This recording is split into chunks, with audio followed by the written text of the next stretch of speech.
جن لوگوں نے اپنی قیمت لگائی ہے اللہ کی قیمت کے علاوہ، ہم سب کی قیمت تو قیامت کے دن اللہ لگائے گا،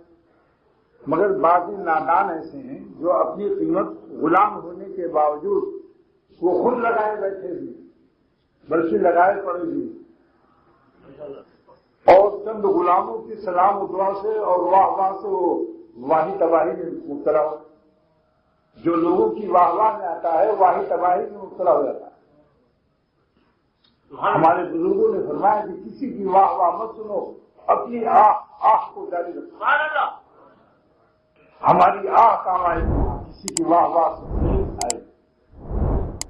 وہ ایک غلام کو 10 لاکھ غلام تعریف کرتے ہیں، اس غلام کی قیمت کچھ نہیں ہے جب تک کہ مالک لگا نہ دے، اور ہم سب کا مالک اللہ ہے جو قیامت کے دن لگائے گا۔ ہم ایسے رہے یا کہ ویسے رہے،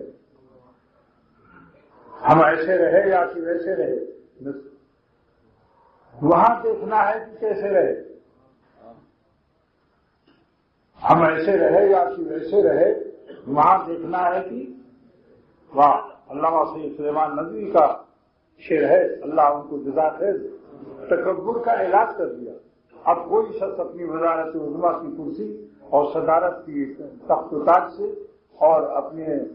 فیکٹری اور دولت کی نوٹوں کی گڈیوں سے، شاندار بلڈنگوں سے، مرسڈیز کاروں سے، شامی کبابوں اور بریانیوں سے، اپنی اور عمدہ لباسوں سے جو اپنی قیمت لگائے گا، وہ اس شعر کے سامنے نادان رجسٹرڈ ہو جائے گا، نادان، کیونکہ قیامت کے دن اس کو نہیں معلوم کہ ہماری کیا قیمت لگے گی۔ لہذا اللہ والے دنیا کی تعریف سے کبھی متاثر نہیں ہوتے، شکر تو ادا کرتے ہیں کہ آپ نے عیب کو چھپایا اور نیکی ظاہر کر دی۔